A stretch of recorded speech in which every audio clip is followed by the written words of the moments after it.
students, we'll start module 5 today. The first topic in module 5 is time varying fields and Maxwell's equation. Till now we have seen the magnetic field and electric field where it is varying with respect to space. Where the space is divided into three parts: the rectangular system, the spherical system and the cylindrical system. Here we consider the fields which are varying with respect to time, so we'll be using d by dt. Most of the electromagnetic field theory depends upon, or it is divided with changes with respect to space and time. So in all the last 4 modules we have seen with respect to space, so the last module will be seeing with respect to time, changes with respect to time. So here there is a Faraday's law where Faraday has defined as the time varying magnetic field produces an EMF which establishes a current in a suitable closed circuit. So that is represented in terms of equation EMF is equal to minus d pi by dt volts. And d pi by dt is caused because of two reasons. D pi by dt is nothing but the rate of change of flux. It can be caused because of changing flux linking a stationary path which is closed, or it can be a relative motion between steady flux and closed path, or it can include the combination of the above two reasons. Here the negative sign indicates that the EMF is in such a direction as to produce a magnetic flux which reduces the magnitude of the original EMF. This induced voltage produces an opposing flux, and this phenomenon is called Lenz's law. Okay, next, if it is n number of, if the closed path is taken by n turn filamentary conductor, then EMF is represented as minus n d pi by dt. If it is represented in terms of scalar, then EMF is closed integral E dot dl. That is the equation 3. Next is in electrostatics, it can be written as EMF is equal to closed integral E dot dl, that is nothing but minus d pi by dt. We know that pi is represented, the magnetic flux is represented by the equation B dot ds. So substituting that equation in the EMF equation, we get equation 4.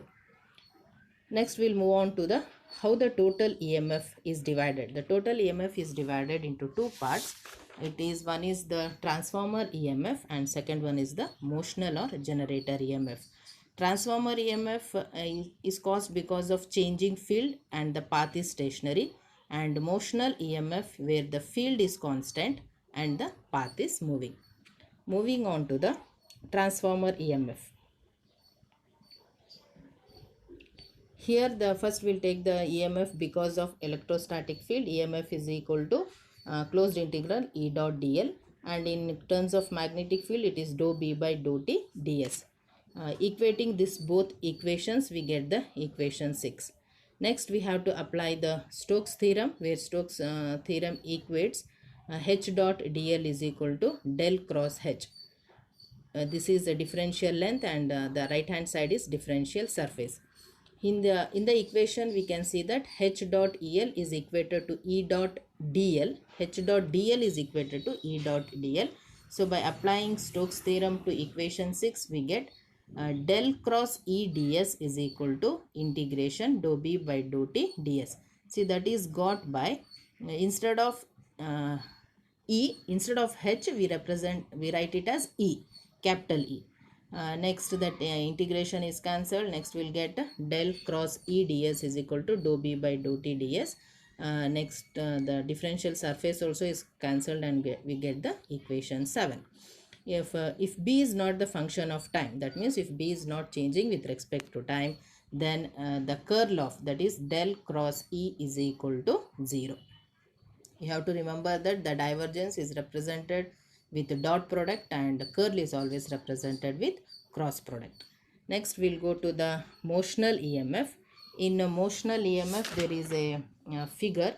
Here in motional EMF we have told here the field is constant and path is moving. So B is kept constant and path is moving. That is the differential surface. Here the pi is represented as B dot S. Okay. It is represented as B dot S, and S is represented by small y and d, where d is equal to small x as shown in the figure. It is in the notes. The figure is given in the notes. You can check the notes. And so pi is equal to B into Y into D.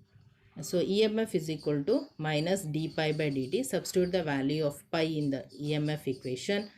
So we'll get EMF is equal to minus B into dy by dt, because it is changing path. The path is moving, that into d. Next EMF will become a rate of change of displacement or path is nothing but velocity. So EMF is equal to closed integral E dot dl, that is equal to minus B, capital B, V into D, that is the equation 8. Here the negative sign indicates that the instrument is directed from 2 to 1, from second to 1. The 2 and 1 are shown in the figure. Next, writing the equation, the force on a moving charge, which had seen in the module 4, on a moving charge in magnetic field with D is given as F is equal to QV cross B. Okay, QV cross B, that equation is taken. So F by Q, force per unit charge. Force per unit charge is nothing but the electric field intensity. So electric field intensity or motional electric field intensity is equal to V cross B. So the motional EMF produced by the moving conductor, it can be written as EMF is equal to closed integral EM dot dl. Substituting the value of EM, we'll get the EMF because of motional or the emotional EMF. So the total EMF is the combination of both, that is the transformer EMF and motional EMF. Add that together, that will be the last equation. So this topic is important compared with the Faraday's law. Next we'll go to the next very important topic of 5th module, that is the displacement current. See students, from the point form of Ampere circuit law as it applies to steady magnetic field, it is written as the curl of H, that is del cross H, is equal to J, that is the current density. Now we have to take divergence on both sides. Taking divergence means putting the dot product, that is del dot del cross H is equal to del dot J, and that is equal to 0, because divergence of a curl is 0, or that is a curl property. So the divergence of a curl is 0. Therefore, del dot J is equal to 0. So we know the equation of current continuity is del dot J is equal to dou rho V by dou T, where rho V is the volume charge density. But when we see this equation 3 and 2, we can say that dou rho V by dou T becomes 0. But that is not practically, or it is unrealistic limitation. That should not happen. So what they will do, they will add a unknown term G, capital G, and unknown term G should be added for the time varying field. So what they'll do, del cross H is equal to J, that was our equation 1. For that, one more term G is added to overcome this unrealistic limitation, where we know that this volume charge density cannot be 0. Next, we are take the divergence for both, taking divergence on both sides again. Same thing, del dot del cross H is equal to del dot J plus del dot G, equated to 0. Since the divergence of a curl is 0, so del dot J plus del dot G is equal to 0. So del dot J is equal to dou rho V by dou T.